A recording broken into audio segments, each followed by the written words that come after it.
ಇವತ್ತು ಜನಮೇಜಯ ನಮಗೆಲ್ಲ ಗೊತ್ತು. ಜನಮೇಜಯ ಮಹಾರಾಜ ಯಾವ ರಾಜ್ಯವನ್ನು, ಹಸ್ತಿನಾವತಿಯನ್ನು ಆಳ್ತಾ ಇರ್ತಾರೆ. ಹೌದಾ? ಆಳ್ತಾ ಇರಬೇಕಾದ್ರೆ ಅಲ್ಲಿ ಹಲವಾರು ಋಷ್ಯಾಶ್ರಮಗಳು ಇರುತ್ತೆ. ಆ ಋಷಿಗಳು ಹಲವಾರು ವಿದ್ಯಾರ್ಥಿಗಳಿಗೆ ಏನು ಮಾಡ್ತಾ ಇರ್ತಾರೆ, ವಿದ್ಯಾಭ್ಯಾಸವನ್ನು ಹೇಳ್ಕೊಡ್ತಾ ಇರ್ತಾರೆ. ತಂದೆ ತಾಯಿಗಳು ಮಕ್ಕಳಿಗೆ 8 ವರ್ಷ ಆಗಿದ ನಂತರ, ಎಷ್ಟು ವರ್ಷ? 8 ವರ್ಷ.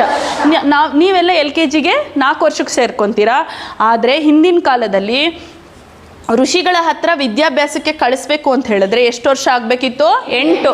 8 ವರ್ಷ ಆಗಿದ ತಕ್ಷಣ ಆ ಮಕ್ಕಳನ್ನು ಏನು ಮಾಡ್ತಿದ್ರು, ಕರ್ಕೊಂಡೋಗಿ ಆ ಋಷಿಗಳು, ಕುಲಪತಿಗಳಿರ್ತಿದ್ರಲ್ವ, ಆ ಥರ ಎಷ್ಟೊಂದು ಜನ ಕುಲಪತಿಗಳಿರ್ತಿದ್ರು, ಅವ್ರ ಆಶ್ರಮ ಇರ್ತಿತ್ತು, ಅಲ್ಲಿ ಏನು ಮಾಡ್ತಿದ್ರು, ಕರ್ಕೊಂಡೋಗಿ ಬಿಡ್ತಾ ಇದ್ರು.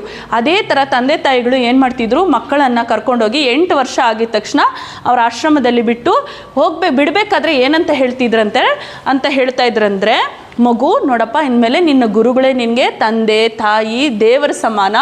ಅವ್ರು ಏನು ಹೇಳ್ತಾರೋ ನೀನು ಅದನ್ನು ಚಾಚು ತಪ್ಪದೆ ಮಾಡಬೇಕು. ಆಮೇಲೆ ಯಾವಾಗಲೂ ನೀನು ಕೆಲಸದಲ್ಲಿ ನಿರತನಾಗಿರಬೇಕು, ಸೋಮಾರಿ ಆಗಿರಬಾರ್ದು. ಆಮೇಲೆ ಯಾರ ಜೊತೆನೂ ಏನು ಮಾಡಬಾರ್ದು, ಜಗಳವನ್ನು ಆಡಬಾರ್ದು. ಚೆನ್ನಾಗಿ ವಿದ್ಯಾಭ್ಯಾಸವನ್ನು ಮಾಡಿ ನೀನೇನು ಮಾಡಬೇಕು, ಹಿಂತಿರುಗಬೇಕು ಅಂತ ಹೇಳಿ ಅವ್ರ ತಂದೆ ತಾಯಿ ಮಕ್ಕಳಿಗೆ ಬುದ್ಧಿ ಹೇಳಿ ಏನು ಮಾಡ್ತಿದ್ರು, ಆಶ್ರಮದಲ್ಲಿ ಬಿಟ್ಟು ಬರ್ತಾಯಿದ್ರು. ಇದೇ ರೀತಿ ಅಂತಹ ಒಂದು ಇದರಲ್ಲಿ ಒಬ್ಬರ ಆಶ್ರಮ ಇರುತ್ತೆ, ಆ ಕುಲಪತಿಗಳ ಒಬ್ಬ ಆಶ್ರಮ ಇರುತ್ತೆ. ಅವ್ರ ಹೆಸರು ದೌಮ್ಯರು ಅಂತ. ಏನವ್ರ ಹೆಸರು? ಆ ದೌಮ್ಯರ ಆಶ್ರಮದಲ್ಲಿ ಸಹಸ್ರಾರು ವಿದ್ಯಾರ್ಥಿಗಳು ವಿದ್ಯಾಭ್ಯಾಸವನ್ನು ಪಡ್ಕೊತಾ ಇರ್ತಾರೆ. ಆದರೆ ದೌಮ್ಯರು ಬಂದವ್ರಿಗೆಲ್ಲ ತಕ್ಷಣ ವಿದ್ಯಾಭ್ಯಾಸವನ್ನು ಏನು ಮಾಡ್ತಾ ಇರಲಿಲ್ಲ, ಶ್ರೇಯಸ್ ಹೇಳ್ಕೊಡ್ತಾ ಇರಲಿಲ್ಲ. ಏನು ಮಾಡ್ತಿದ್ರಂತೆ, ಅವರು ವಿದ್ಯಾಭ್ಯಾಸವನ್ನು ಒಂದಷ್ಟು ಜನಕ್ಕೆ ಹೇಳ್ಕೊಟ್ರೆ, ಈಗ ವಿದ್ಯಾಭ್ಯಾಸವನ್ನು ಕಲಿಯೋಕ್ಕೆ ಬರ್ತಾರಲ್ಲ, ಅವರು ವೆಯ್ಟ್ ಮಾಡಬೇಕಿತ್ತಂತೆ, ಕಾಯಬೇಕಿತ್ತಂತೆ.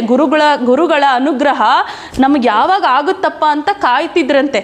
ಅಂದರೆ ಗುರುಗಳು ಕರೆದು ಅವರನ್ನು ಪರೀಕ್ಷೆ ಮಾಡಿ, ವಿದ್ಯಾರ್ಥಿಗಳು ಬಂದರು ಅಂತ ಇಟ್ಕೊಳ್ಳಿ, ಅವರನ್ನು ಪರೀಕ್ಷೆ ಮಾಡಿ ಅವರು ವಿದ್ಯಾಭ್ಯಾಸ ಕಲಿಯೋಕ್ಕೆ ಸಿದ್ಧರಾಗಿದ್ದಾರಾ, ಅವರ ಆಸೆಗಳೇನು, ಅವರ ಮನೋಭಾವ ಎಂಥದ್ದು, ಅವರ ಆಸಕ್ತಿ ಏನು, ಎಲ್ಲವನ್ನು ತಿಳ್ಕೊಂಡು ಅವ್ರಿಗೆ ವಿದ್ಯಾಭ್ಯಾಸವನ್ನು ಕೊಡ್ತಿದ್ರಂತೆ. ಅಂದರೆ ನಮ್ಮ ಸ್ಕೂಲಲ್ಲಿ ಬಂದಿದ ತಕ್ಷಣ ಎಜುಕೇಷನ್ ಕೊಡ್ತಾರಲ್ಲ, ಆ ಥರ ಹೇಳ್ಕೊಡ್ತಾ ಇರಲಿಲ್ಲಂತೆ, ಅವರನ್ನು ಪರೀಕ್ಷೆ ಮಾಡ್ತಿದ್ರಂತೆ.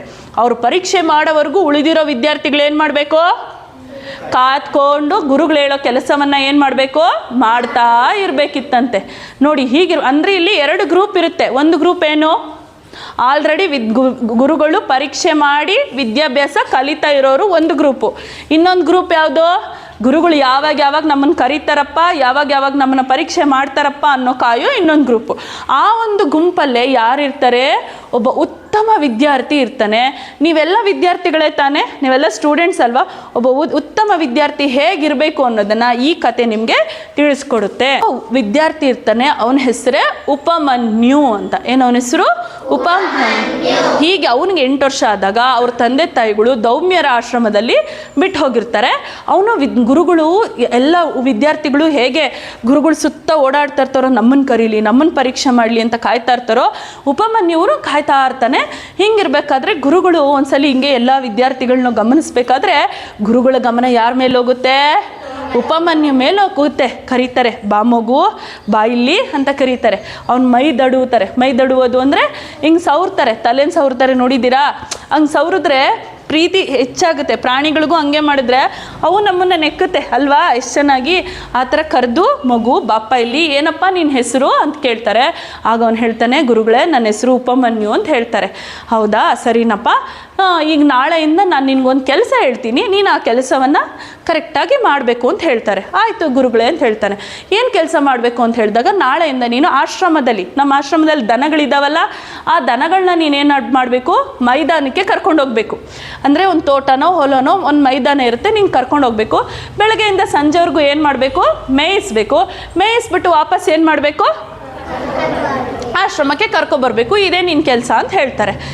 ಉಪಮನ್ಯು ಬಂದಿರೋದೇನಕ್ಕೆ ಆಶ್ರಮಕ್ಕೆ? ಗುರುಗಳು ಕೇಳಿರೋ ಕೆಲಸ ಏನು? ನೀವಾಗಿದ್ರೆ ಏನು ಮಾಡ್ತಿದ್ರಿ, ನಮ್ಮ ಪೇರೆಂಟ್ಸ್ ಆಗಿದ್ರೆ ಬಂದು ಏನು ನಮ್ಮ ಮಗುಗೆ ನಾವೇನು ಹೇಳಿರೋದು, ನೀವೇನು ನಮ್ಮ ಮಗುಗೆ ಕಸ ಎತ್ತಿಸ್ತಾ ಇದ್ದೀರಾ ಸ್ಕೂಲಲ್ಲಿ? ನೋಡಿ ಕರೆಕ್ಟ್, ಅವ್ನು ಹೇಳಿದ ನಿಜಾನೇ.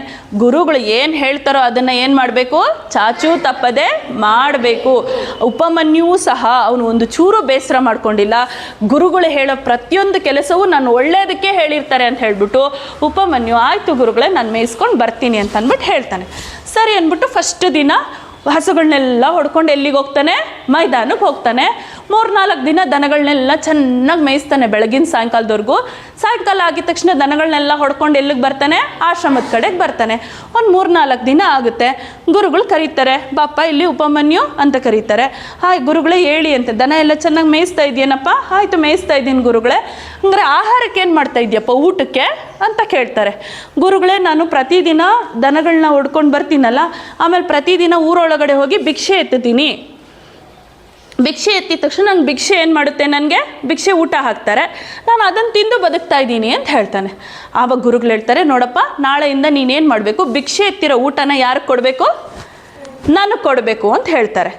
ಆಯಿತು ಗುರುಗಳೇ ಅಂತ ಹೇಳ್ತಾನೆ. ಮಾರನೇ ದಿನದಿಂದ ಏನು ಮಾಡ್ತಾನೆ, ಭಿಕ್ಷೆ ಎತ್ತಿರೋ ಊಟನ ಯಾರಿಗೆ ಕೊಡ್ತಾನೆ, ಗುರುಗಳಿಗೆ. ಯಾರು ಗುರುಗಳು, ದೌಮ್ಯರಿಗೆ ಕೊಡ್ತಾ ಇರ್ತಾನೆ. ಸರಿ, ಇನ್ನೂ ಒಂದು 2-3 ದಿನ ಆಯಿತು. ಚೆನ್ನಾಗಿ ಒಂದು ಮೈದಾನಕ್ಕೆ ಹೋಗ್ತಾನೆ, ಚೆನ್ನಾಗಿ ದನ ಮೇಯಿಸ್ತಾನೆ, ಹಸಿರು ಹುಲ್ಲು ಚೆನ್ನಾಗಿರುತ್ತೆ, ಹಸುಗಳನ್ನೆಲ್ಲ ಹೊಡ್ಕೊಳ್ತಾನೆ, ಮತ್ತೆ ವಾಪಸ್ ಬರ್ತಾನೆ. ಮತ್ತೆ ಕರೀತಾರೆ ಒಂದು 2-3 ದಿನ ಆದಮೇಲೆ ಗುರುಗಳು, ಬಾಪ ಇಲ್ಲಿ ಉಪಮನ್ಯು ಈಗ ಇಷ್ಟು 2-3 ದಿನ ಆಯ್ತಲ್ಲಪ್ಪ, ನೀನು ಒಂದ್ಸಲಿ ಭಿಕ್ಷೆ ಎತ್ತಿದ ಊಟವನ್ನೆಲ್ಲ ಯಾರು ಕೊಡ್ತಾ ಇದೆಯಾ, ನನಗೆ ಕೊಡ್ತಾ ಇದೆಯಾ, ಹಂಗಾರೆ ಇವಾಗ ಊಟಕ್ಕೆ ಏನು ಮಾಡ್ಕೊಂಡಿದ್ಯಾ ಅಂತ ಕೇಳ್ತಾರೆ.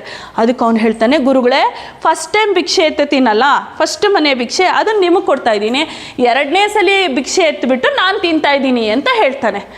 ಗುರುಗಳು ಹೇಳ್ತಾರೆ, ನೋಡಪ್ಪ ನೀನು ಮಾಡ್ತಾ ಇರೋದು ತಪ್ಪು. ನೀನು ಇನ್ಮೇಲೆ ಒಬ್ಬರು ಒಂದು ಸಲ ಮಾತ್ರ ಏನು ಮಾಡಬೇಕು, ಭಿಕ್ಷಾಟನೆಯನ್ನು ಮಾಡಬೇಕು. 2ನೇ ಸಲ ಎತ್ತಿದ್ರೆ ನಿನ್ನಂಗೆ ಇನ್ನೊಬ್ಬ ಬ್ರಹ್ಮಚಾರಿ ಭಿಕ್ಷೆಗೆ ಹೋದ್ರೆ ಆ ಮನೆಯವ್ರು ಭಿಕ್ಷೆ ಹಾಕ್ತಾರಾ ಹೇಳಿ, ಹ್ಞೂ ಅನ್ರಿ ಇಲ್ಲ ಹ್ಞೂ ಅನ್ರಿ. ಸತಿ ಹೋದ್ರೆ ಭಿಕ್ಷೆ ಹಾಕ್ತಾರಾ, ಭಿಕ್ಷೆ ಹಾಕೋದಿಲ್ಲ ಅಂತ ಹೇಳ್ಬಿಟ್ಟು ನೀನು ಇನ್ಮೇಲೆ 2ನೇ ಸತಿ ಭಿಕ್ಷೆ ಬೇಡಬಾರ್ದು, ಒಂದೇ ಸರಿ ಏನು ಮಾಡಬೇಕು. ನೀವಾಗಿದ್ರೆ ಹಂಗಾರೆ ನೀವು ಅಲ್ಲಿ ಇಲ್ಲೊಂದು ಕ್ವಶನ್ ಬರಬೇಕು. ಏನು ಆ ಕ್ವಶನ್ನು, ಇವಾಗ 1ನೇ ಸಲಿನೂ ಭಿಕ್ಷೆ ಬೇಡಂಗಿಲ್ಲ, ಆ ಭಿಕ್ಷೆ ಬೇಡಿದ್ದು ಯಾರಿಗೆ ಕೊಡಬೇಕು, 2ನೇ ಸತಿ ಭಿಕ್ಷೆ ಬೇಡಂಗಿಲ್ಲ. ಯಾಕೆ, ಇನ್ನೊಬ್ಬರಿಗೆ ಬ್ರಹ್ಮಚಾರಿಗೆ ಊಟ ಸಿಕ್ಕಲ್ಲ. ಹಂಗಾದ್ರೆ ಇವಾಗ ಇಲ್ಲೊಂದು ಕ್ವಶನ್ ಬರುತ್ತೆ. ಏನು ಆ ಕ್ವಶನ್ನು, ನಾನು ಹೊಟ್ಟೆಗೆ ನೀವಾಗಿದ್ರೆ ಕೇಳ್ಬಿಡ್ತೀರ, ಹಂಗಾರೆ ನಾನೇನು ತಿನ್ಬೇಕು ಹೊಟ್ಟೆಗೆ ಅಂತ ಕೇಳ್ತಾ ಇದ್ರಿ, ಹೌದಾ? ಆದರೆ ಉಪಮನ್ಯು ಕೇಳಲಿಲ್ಲ, ಗುರುಗಳು ಹೇಳಲಿಲ್ಲ ನೀನೇನು ತಿನ್ನಬೇಕು ಅಂತ, ಉಪಮನ್ಯುಗೆ ಹೇಳಲಿಲ್ಲ. ಸರಿ ಕೂತ್ಕೋ. ಮತ್ತು ಇವರು ಯಾರು, ಉಪಮನ್ಯುನು ಕೇಳಲಿಲ್ಲ, ಗುರುಗಳೇ ನಾನು ಆಹಾರಕ್ಕೆ ಏನು ಮಾಡಬೇಕು ಅಂತ. ಸರಿ 3 ದಿನ ಆಯಿತು. ಇವನು ತಿರ್ಗಾ ದನ ಕರು ಎಲ್ಲ ಮೇಯಿಸ್ಕೊಂಡು ತಿರ್ಗಾ ಬಂದ. ಸಾಯಂಕಾಲ ಗುರುಗಳು ತಿರ್ಗಾ ಕರೆದ್ರು, ಬಾಪ ಉಪಮನ್ಯು ಅಂತ. ಮತ್ತೆ ಅವನು ಸುಸ್ತಾಗೇ ಇಲ್ಲ, ಆರಾಮಾಗಿದ್ದಾನೆ. ಹೆಂಗಿದು ಸಾಧ್ಯ ಅಂತ ಕೇಳ್ತಾನೆ. ಆಗ ಅವನು ಮತ್ತೆ ಗುರುಗಳು ಕೇಳ್ತಾರೆ, ಅಪ್ಪ ಉಪಮನ್ಯು, ಈಗ 2ನೇ ಸರಿ ನಾನು ಭಿಕ್ಷಾಟನೆ ಮಾಡಬೇಡ ಅಂತ ಹೇಳಿದ್ದೀನಪ್ಪ, ಇವಾಗ ಹಂಗಾರೆ ನೀನು ಊಟಕ್ಕೆ ಏನು ಮಾಡ್ತಾ ಇದೆಯಾ, ನೀನು ಎಷ್ಟು ಉತ್ಸಾಹದಿಂದ ಇದೆಯಾ ಅಂತ ಕೇಳಿದಾಗ, ಗುರುಗಳೇ ನಾನು ಹಸುಗಳು ಹಾಲು ಕೊಡ್ತಾವಲ್ಲ ಆ ಹಾಲು ಕುಡಿತಾ ಇದ್ದೀನಿ ಗುರುಗಳೇ ಅಂತ ಹೇಳ್ತಾನೆ.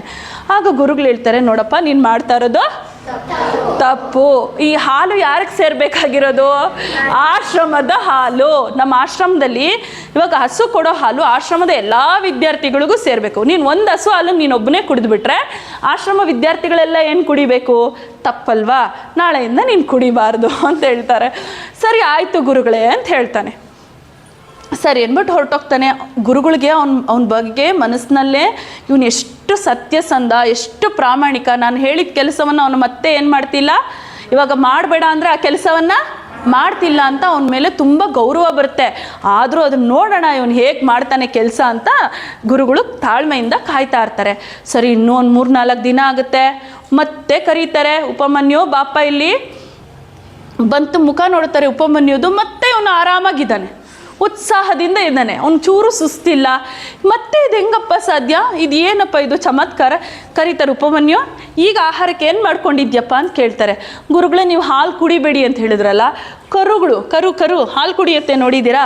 ಕರು ಹಾಲು ಕುಡಿದಾಗ ನೊರೆ ಬಿಡುತ್ತೆ, ಮೂತಿ ಸುತ್ತ ನೊರೆ ಬಿಡುತ್ತೆ. ಆ ಕುಡಿಯೋವಾಗೆಲ್ಲ ನೊರೆ ಬಿಡುತ್ತಲ್ಲ, ಆ ನೊರೆನ ತಿಂದು ಬದುಕ್ತಾ ಇದ್ದೀನಿ ಗುರುಗಳೇ ಅಂತ ಹೇಳ್ತಾನೆ. ಆಗ ಗುರುಗಳು, ನೋಡು ನಿನ್ನ ಮೇಲೆ ಕರುಣೆಯಿಂದ ಕರುಗಳು ಏನು ಮಾಡ್ತವೆ, ನಿನ್ನ ಮೇಲೆ ಆಸೆಯಿಂದ, ನೀನೇ ಅಲ್ವಾ ಅವ್ರ ಅಮ್ಮನೆಲ್ಲ ಏನಕ್ಕೆ ಕರ್ಕೊಂಡು ಹೋಗೋದು, ಮೈದಾನಕ್ಕೆ ಕರ್ಕೊಂಡು ಹೋಗೋದು. ನಿನ್ನ ಮೇಲಿನ ಆಸೆಯಿಂದ ಏನು ಮಾಡ್ತಿದ್ದಾವೆ, ಆ ನೊರೆಯನ್ನು ಬಿಡ್ತಿದ್ದಾವೆ, ಅದು ಕರುಗಳ ಪಾಲು, ನೀನು ಅದನ್ನು ತಗೋಬಾರ್ದಪ್ಪ ಉಪಮನ್ಯು ಅಂತ ಹೇಳ್ತಾರೆ. ಇವಾಗ ನಿಮ್ಮ ಮನಸ್ಸಲ್ಲಿ ಇನ್ನೇನು ತಿನ್ಬೇಕಪ್ಪ ಅಂತ ಅನಿಸ್ತಾ ಇರುತ್ತೆ, ಹೌದಾ? ಅದನ್ನು ತಿನ್ನಬಾರ್ದು ಅಂತ ಹೇಳ್ತಾರೆ. ಆಯಿತು ಅಂತ ಪಾಪ ಅಂತ ಅವನು ಅದನ್ನು ಸುಮ್ಮನಾಗ್ಬಿಡ್ತಾನೆ. ಮಾರನೇ ದಿನ ಹಸು ನೋಡ್ಕೊಂಡು ಹೋಗ್ತಾನೆ. ಎಲ್ಲಿಗೆ ಹೋಗ್ತಾನೆ? ಮೈದಾನಕ್ಕೆ. ಸೂರ್ಯ ಫಳ ಫಳ ಫಳ ಫಳ ಅಂತ ಹೊಳಿತಾ ಇರ್ತಾನೆ, ಸುಡ್ತಾ ಇರುತ್ತೆ ಬಿಸಿಲು. ಇವನು ದನಗಳನ್ನೆಲ್ಲ ದೂರ ದೂರ ಬಿಡ್ತಾನೆ, ಅವೆಲ್ಲ ದೂರ ದೂರ ಮೇಯ್ಕೊಂಡು ಹೋಗ್ತವೆ. ಇವನಿಗೆ ನೋಡಿದ್ರೆ ಇವಾಗ ಊಟ ಇಲ್ಲ. ಇಲ್ಲಿ ಗುರುಗಳು ಭಿಕ್ಷೆ ಊಟನೂ ತಿನ್ನಂಗಿಲ್ಲ, ಹಾಲು ಕುಡಿಯೋಂಗಿಲ್ಲ, ನೊರೆನೂ ತಿನ್ನಂಗಿಲ್ಲ, ಏನು ಮಾಡಬಾರ್ದು ಅಂತ ಹೇಳಿದ್ದಾರೆ. ಇವ್ನಿಗೆ ಹೊಟ್ಟೆ 3 ದಿನದಿಂದ ಇವನು 2 ದಿನ ಹೆಂಗೆಂಗೋ ಕಳೆದ್ಬಿಟ್ಟ, 2 ದಿನ ದನ ಮೇಯಿಸ್ಕೊಂಡು ಬಂದ್ಬಿಟ್ಟ. 3ನೇ ದಿನ ಆಯಿತು. ಪಾಪ ಇವನಿಗೆ ತುಂಬ ಹೊಟ್ಟೆ ಹಸ್ವಾಗ್ತಿದೆ. ಹಸುವಾಗಿ ತಡಿಯೋಕ್ಕಾಗ್ತಾ ಇಲ್ಲ, ಒಂದು ಹೆಜ್ಜೆನೂ ಮುಂದಕ್ಕೆ ಇಡೋಕ್ಕಾಗ್ತಾ ಇಲ್ಲ. ಆ ದನಗಳು ದೂರ ದೂರ ಹೋಗಿದ್ದಾವಲ್ಲ, ಅವನ್ನ ಕರ್ಕೊಬೇಕಲ್ಲ. ಹುಷ್ ಹುಷ್ ಅಂದರೆ ತಾನೇ ಅವು ಬರೋದು, ಎಲ್ಲ ಒಟ್ಟಿಗೆ ಹೋಗೋದು. ಹಂಗೆ ಮಾಡೋಕ್ಕೂ ಅವ್ನ ಕೈಲಾಗ್ತಾ ಇಲ್ಲ. ಹಂಗೆ ಹೆಂಗೆ ಗುರುದೇವ ಅಂದ್ಕೊಂಡು ಓಡಾಡ್ಕೊಂಡು ನೋಡ್ತಾನೆ. ಹೊಟ್ಟೆ ಹಸುವಿಗೆ ಇರೋಕ್ಕಾಗಲ್ಲ. ಆ ಹೊಟ್ಟೆ ಹಸುವಿಗೆ ಇರೋಕ್ಕಾಗದೆ ಅವನೇನು ಮಾಡ್ತಾನೆ, ಯಾವುದೋ ಒಂದು ಮರ ಕಾಣಿಸುತ್ತೆ. ಅದು ಎಕ್ಕದ ಮರ ಗೊತ್ತಾ ನಿಮಗೆ? ಎಕ್ಕದ ಎಲೆ ಗೊತ್ತಾ ನಿಮಗೆ? ತಲೆ ಮೇಲೆ ಒಂದು ಹಬ್ಬ, ಉಪಕಾನ್ ಪೌರ್ಣಮಿ ಅಂತ ಒಂದು ಹಬ್ಬ ಮಾಡ್ತಾರೆ. ಆ ಹಬ್ಬದಲ್ಲಿ ತಲೆ ಮೇಲೆ ಇಡ್ತಾರೆ ಎಕ್ಕದು ಹೂವು, ಗೊತ್ತಲ್ಲ ನಿಮಗೆಲ್ಲ? ಅದರಲ್ಲಿ ಏನು ಬರುತ್ತೆ, ನಾವು ಎಲೆ ಕಿತ್ತರೆ ಹಾಲು ಬರುತ್ತೆ. ಇವನೇನು ಮಾಡ್ತಾನೆ, ಹೊಟ್ಟೆ ಹಸು ತಾಳಲಾರ್ದಿರ 3 ದಿನದಿಂದ ಹೊಟ್ಟೆ ಕಟ್ಟಿರ್ತಾನೆ. ತಾಳಲಾರ್ದಿರ ಏನು ಮಾಡ್ತಾನೆ, ಆ ಮರ ಕಾಣಿಸಿದ ತಕ್ಷಣವೇ ಎಲೆಗಳನ್ನ ಕಿತ್ಕೊಂಡು ಗಬ ತಿಂದ್ಬಿಡ್ತಾನೆ. ಆ ಹಾಲಿನಲ್ಲಿ ಏನಿರುತ್ತೆ, ನಂಜಿರುತ್ತೆ. ನಂಜು ಅಂದರೆ ಏನು? ವಿಷ. ಹಾಲಲ್ಲಿ ನಂಜಿರುತ್ತೆ. ಆ ವಿಷ ಅವನ ದೇಹಕ್ಕೆ ಹೋಗಿದ ತಕ್ಷಣವೇ ಪಾಪ ತಡಿಯೋಕ್ಕಾಗ್ದ ಅವನ ಕಣ್ಣುಗಳೇನಾಗ್ಬಿಡುತ್ತೆ, ಕಾಣಿಸ್ದಿರ ಆಗ್ಬಿಡುತ್ತೆ. ಇವನು ಕಣ್ಣು ಯಾವಾಗ ಆ ವಿಷ ಒಳಕ್ಕೋಗಿದ ತಕ್ಷಣ ಕಣ್ಣು ಕಾಣಿಸ್ದಿರ ಆಯಿತೋ, ಗುರುದೇವ ಅಂದ್ಕೊಂಡು ಹುಡ್ಕೊಂಡು ಹೋಗ್ತಾ ಒಂದು ಹಾಳು ಬಾವಿ ಇರುತ್ತೆ, ನೀರಿಲ್ದಿರೋ ಬಾವಿ. ಆ ಬಾವಿ ಒಳಗಡೆ ಧುಬಕ್ಕಂತ ಬಿದ್ದೋಗ್ತಾನೆ. ಬಿದ್ದೋಗಿ ಅಲ್ಲಿಂದನೇ ಗುರುದೇವ ಅಂತ ಕರಿತಾನೆ ಇರ್ತಾನೆ. ಸಂಜೆ 6 ಗಂಟೆ ಆಯಿತು. ಆಶ್ರಮಕ್ಕೆ ಬರಬೇಕಾದಂಥ ದನಗಳೆಲ್ಲ ಏನು ಮಾಡಿದ್ವು, ದಪ್ಪ ಅಂತ ಓಡೋಡಿ ಬಂದವು. ಆ ಧೂಳನ್ನು ನೋಡಿದ ತಕ್ಷಣ ಗುರುಗಳಿಗೆ ಅರ್ಥ ಆಯಿತು, ಆಶ್ರಮದ ದನಗಳು ಬರ್ತಿದ್ದಾವೆ ಅಂತ. ಉಪಮನ್ಯು ಬರ್ತಾ ಇದ್ದಾನೋ ಇಲ್ವೋ ಅಂತ ನೋಡ್ತಾರೆ ಗುರುಗಳು. ಆದರೆ ಉಪಮನ್ಯು ಬರಲೇ ಇಲ್ಲ. ಗುರುಗಳಿಗೆ ಗಾಬರಿ ಆಗುತ್ತೆ. ಹುಡ್ಕೊಂಡು ಹೋಗ್ತಾರೆ, ತನ್ನ ವಿದ್ಯಾರ್ಥಿಗಳನ್ನೆಲ್ಲ ಕರ್ಕೊಂಡು ಉಪಮನ್ಯುನ ಹುಡ್ಕೊಂಡು ಹೋಗ್ತಾರೆ. ಉಪಮನ್ಯುನ ಹುಡ್ಕೊಂಡು ಹೋದರೆ ಕಾಡಿನಲ್ಲಿ ಎಲ್ಲ ಕಡೆ ಹುಡುಕ್ತಾರೆ. ಅಲ್ಲೆಲ್ಲೋ ಒಂದು ಸಣ್ಣ ಧ್ವನಿಯಲ್ಲಿ ಗುರುದೇವ ಅಂತ ಕೂಗ್ತಾ ಇರೋದು ಕೇಳಿಸುತ್ತೆ. ಆಗ ಆ ಬಾವಿ ಹತ್ರ ಹೋಗಿ ನೋಡ್ತಾರೆ.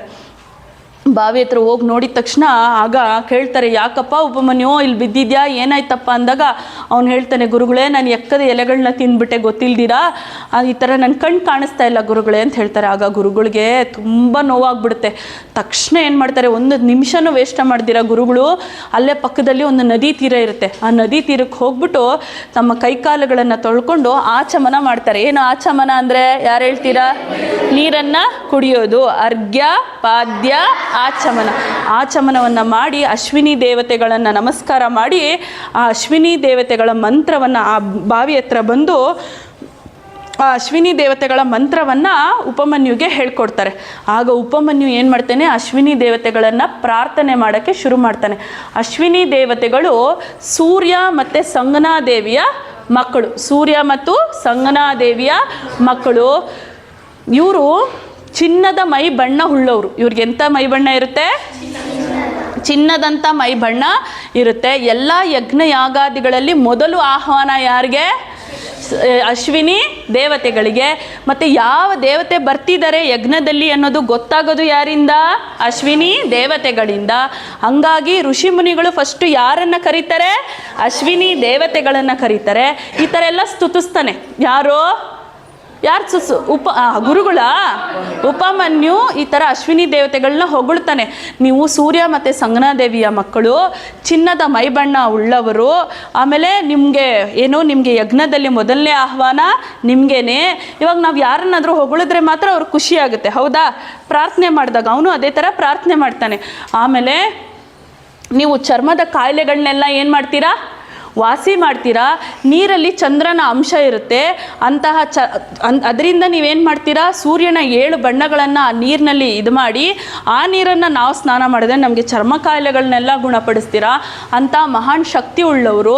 ಆಮೇಲೆ ನೀವು ಕಣ್ಣಿನ ಕಾಯಿಲೆಗಳಿದ್ರೆ ಆ ಕಾಯಿಲೆಗಳನ್ನು ಹೋಗಲಾಡಿಸ್ತೀರಾ. ಇವತ್ತು ನಾನು ಗೊತ್ತಿಲ್ಲದಿರೋ ಎಕ್ಕದೆಲೆಗಳನ್ನು ತಿಂದ್ಬಿಟ್ಟಿದ್ದೀನಿ, ನನ್ನ ಕಣ್ಣುಗಳು ಇವತ್ತು ಏನಾಗ್ತಿಲ್ಲ, ಕಾಣಿಸ್ತಿಲ್ಲ. ದಯವಿಟ್ಟು ಬಂದು ನನ್ನ ಈ ಒಂದು ಏನು ಪ್ರಾರ್ಥನೆಯನ್ನು ಮನ್ನಿಸಿ ನನ್ನ ಕಣ್ಣುಗಳನ್ನು ಮತ್ತೆ ನನಗೇನು ಮಾಡಿ ವಾಪಸ್ ಕೊಡಿ ಅಂತ ಪ್ರಾರ್ಥಿಸ್ತಾನೆ. ಅವನು ಯಾವಾಗ ಪ್ರಾರ್ಥಿಸ್ತಾನೋ ಆಗ ಅಶ್ವಿನಿ ದೇವತೆಗಳೇನಾಗ್ತಾರೆ, ಪ್ರತ್ಯಕ್ಷ ಆಗ್ತಾರೆ. ಪ್ರತ್ಯಕ್ಷ ಆಗಿ ಏನು ಮಾಡ್ತಾರೆ, ಅವನಿಗೊಂದು ಭಕ್ಷ್ಯವನ್ನು ಕೊಡ್ತಾರೆ. ಭಕ್ಷ್ಯ ಅಂದ್ರೇನು, ಊಟ. ಒಂದು ಬಟ್ಟಲಿನಲ್ಲಿ ಊಟ ಕೊಡ್ತಾರೆ. ನೋಡಪ್ಪ, ನೀನು ಈ ಊಟವನ್ನು ತಿಂದರೆ ನಿನಗೇನಾಗುತ್ತೆ, ಕಣ್ಣು ಮತ್ತೆ ವಾಪಸ್ ಬರುತ್ತೆ ಅಂತಾರೆ. ನಾವಾಗಿದ್ರೆ ಏನು ಮಾಡ್ತಿದ್ವಿ, ತಕ್ಷಣ ಇಸ್ಕೊಂಡು ತಿಂತಿದ್ವಿ. ಆದರೆ ಉಪಮನ್ಯು ಏನು ಮಾಡ್ದ ಗೊತ್ತಾ, ತಕ್ಷಣ ತಿನ್ನಲಿಲ್ಲ. ಏನು ಹೇಳಿದ್ದಾರೆ, ನನ್ನ ಗುರುಗಳು ಹೇಳೋವರೆಗೂ ನಾನೇನು ಮಾಡಲ್ಲ, ತಿನ್ನಲ್ಲ. ಅವರು ತಿನ್ನಬೇಡ ಅಂತ ಹೇಳಿದ್ದಾರೆ ಅಂತ ಹೇಳ್ದ. ಹಂಗೆ ಹೇಳಿದ ತಕ್ಷಣ ಗುರುಗಳಿಗೆ ಕಣ್ಣಲ್ಲಿ ಏನು ಬಂದ್ಬಿಡುತ್ತೆ, ನೀರು ಬಂದ್ಬಿಡುತ್ತೆ. ನೋಡಿ ಎಷ್ಟು ಪ್ರಾಮಾಣಿಕ ಇವನು ಅಂತ ಹೇಳಿಬಿಟ್ಟು, ಇಲ್ಲಪ್ಪ ಉಪಮನ್ಯು ತಿನ್ನಪ್ಪ, ನಾನು ಆ ರೀತಿ ನಿನ್ನನ್ನು ಪರೀಕ್ಷೆ ಮಾಡೋಕ್ಕೆ ಅಂತ ಹಿಂಗೆ ಹೇಳಿದ್ನಪ್ಪ, ನೀನು ಇಂಥ ವಿದ್ಯಾರ್ಥಿ ಅಂತ ನನಗೆ ಗೊತ್ತಿಲ್ಲಪ್ಪ, ಇಂಥ ಸತ್ಯಸಂಧ ಅಂತ ನನಗೆ ಗೊತ್ತಿಲ್ಲಪ್ಪ, ಮೊದಲು ತಿನ್ನಪ್ಪ ಅಂತ ಅಂದ್ಬಿಟ್ಟು ಹೇಳ್ತಾರೆ. ಆಗ ತಿಂದಿದ ತಕ್ಷಣ ಅವನಿಗೆ ಕಣ್ಣುಗಳು ಬರುತ್ತೆ. ಆಗ ಉಳಿದಿರೋ ವಿದ್ಯಾರ್ಥಿಗಳು ಅವನಿಗೆ ಸಹಾಯ ಮಾಡ್ತಾರೆ. ಆಗ ಮೇಲೆ ಬರ್ತಾನೆ. ಆಮೇಲೆ ಏನು ಮಾಡ್ತಾರೆ, ಈ ಪರೀಕ್ಷೆಯ ನಂತರ ದೌಮ್ಯರು ಅವನಿಗೆ ವಿದ್ಯಾಭ್ಯಾಸವನ್ನು ಹೇಳ್ಕೊಡ್ತಾರೆ. ನೋಡಿ ಎಷ್ಟು ಕಷ್ಟ ಇತ್ತು ಆ ಕಾಲದಲ್ಲಿ ವಿದ್ಯಾಭ್ಯಾಸವನ್ನು ಪಡ್ಕೊಳ್ಳೋದು ಅಂದರೆ. ಗುರುಗಳು ಹೇಳಿದ ಮಾತನ್ನು ಚಾಚು ತಪ್ಪಿದ್ರೆ, ಕೇಳಿದ್ರೆ ಮಾತ್ರನೇ, ಗುರುಗಳ ಅನುಗ್ರಹಕ್ಕೆ ಪಾತ್ರರಾದರೆ ಮಾತ್ರನೇ ವಿದ್ಯಾಭ್ಯಾಸ ಹೇಳ್ಕೊಡ್ತಿದ್ರು. ಇಂತಹ ಉಪಮನ್ಯು ಇದನ್ನಲ್ಲ, ಇಂತಹ ಉಪಮನ್ಯು ನಮ್ಮೆಲ್ಲರ ವಿದ್ಯಾರ್ಥಿ ಜೀವನದಲ್ಲಿ ಏನಾಗಬೇಕು, ಆದರ್ಶ ಆಗಬೇಕು. ಗುರು ಏನಕ್ಕಾದರೂ ನಮಗೆ ಹೇಳ್ತಿದ್ದಾರೆ ಅಂತ ಹೇಳಿದ್ರೆ, ನಿಮ್ಮ ಅಪ್ಪ ಅಮ್ಮ ಏನಾದರೂ ನಿಮಗೆ ಹೇಳ್ತಾ ಇದ್ದಾರೆ ಅಂತ ಹೇಳಿದ್ರೆ, ಅದು ಯಾರು ಒಳ್ಳೆಯದಕ್ಕೆ ಅನ್ನೋದನ್ನು ತಿಳ್ಕೊಬೇಕು. ಅದ್ರ ಬಿಟ್ಟು ಅಮ್ಮನಿಗಾಗಲಿ ಗುರುಗಳಿಗಾಗಲಿ ಎದುರುತ್ರ ಕೊಡೋದು, ಹಿಂದೆ ಮುಂದೆ ಮಾತಾಡೋದು, ಇವನ್ನೆಲ್ಲ ಏನು ಮಾಡಬಾರ್ದು. ಈ ಉಪಮನ್ಯುವಿನ ಜೀವನ ನಮಗೇನಾಗಬೇಕು, ಮಾದರಿ ಆಗಬೇಕು. ಚೆನ್ನಾಗಿತ್ತ ಕತೆ ಇವತ್ತಿಂದು? ಹಾಂ, ಸರಿ.